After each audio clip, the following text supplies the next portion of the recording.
Hey, hello. Let me show you the Caspian Environmental Information System, how to use it.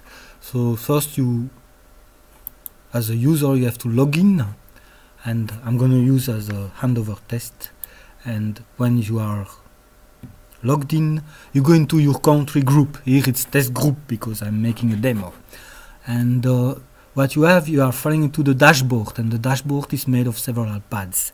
The first pad is about groups, where you can manage your existing groups, create new groups, join groups, and manage members of the group. For example, here, if I click on members, I can look at the members of this group, what are their roles, and I can add new users in this group.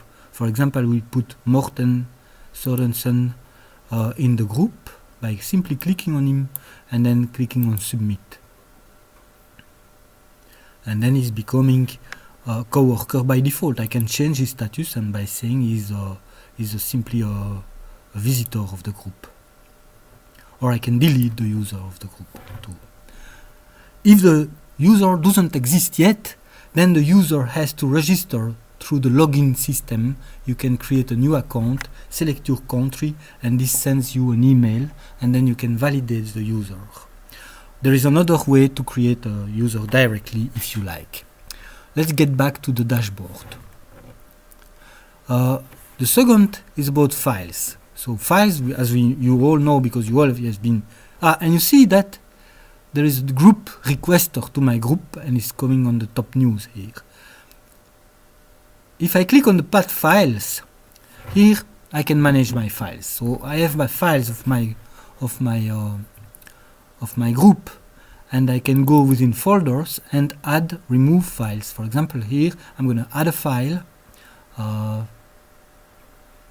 Let's take something from my download, and I take this, and I upload the file. When I upload the file, I can already say whether this file is for public access or restricted to the group or strictly private to me. I can also so let's set it as public, and I can copy the link, and this link I can paste it in my email box, for example, and then I can share the file this way. This file also can be used for publishing collections. So this is what is visible in the document here in the public website. Let's get back to the dashboard.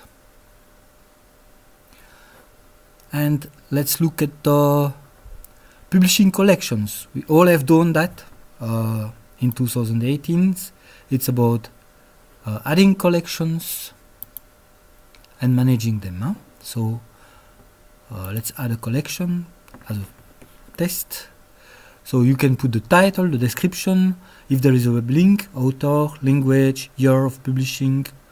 Then you have the metadata. Metadata is about the unified reporting format category, so pollution, public participation, etc. Your country and SOA section, because that was used for SOA report preparation, and then the data source qualification was in preparation, media, official report, etc. If you click on publish, the collection will be published for public use. You can add an illustration. This is by selecting from your file system, or you can of course add one or more file, and here, for example, we can take the file that we got there. And when you save, this collection is going to be in your group collection set, and if you click on public, it's going to be public.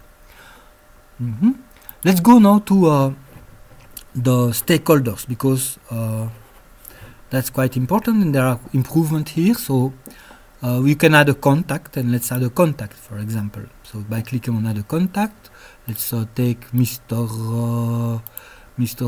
Faridoun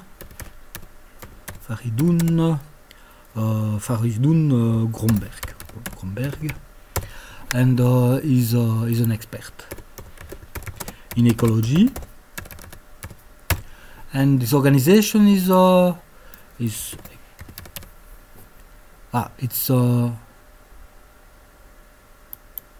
it's an already existing organization in the database.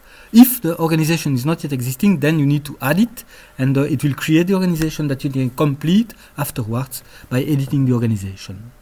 The country, and if you are logging as one country, the country will be selected by default. But here,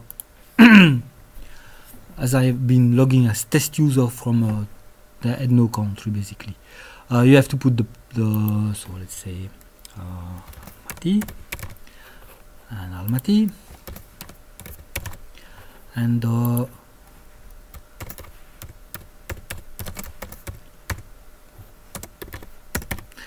then it's a pure. Then here you have to put the email. The email must be correct and unique. For example, you have to put it in the correct syntax.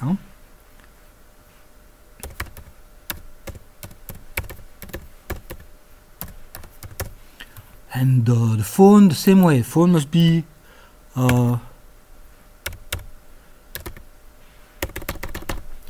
the international format of phone. This is the category of the organization or the person.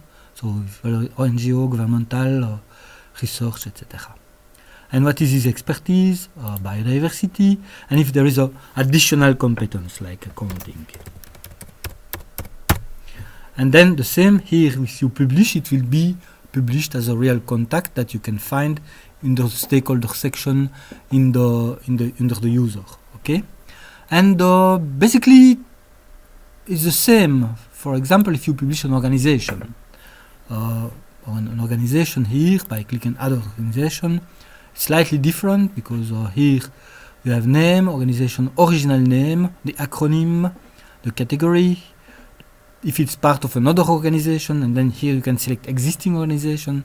This therefore Department of Ministries, for example. The country is selected by default if you are logged as one of the Caspian countries. Phone, email, website, and the contact. Contact, the same. If the contact is already entered in the database, you can link it, otherwise you will create a new contact that you will need to complete. And this is more about the know-how of the organization published, and it's going to be published in the public stakeholder section. I would say that's it for now. I hope you have appreciated and it was useful for you. Thank you very much, and let's meet in a further training.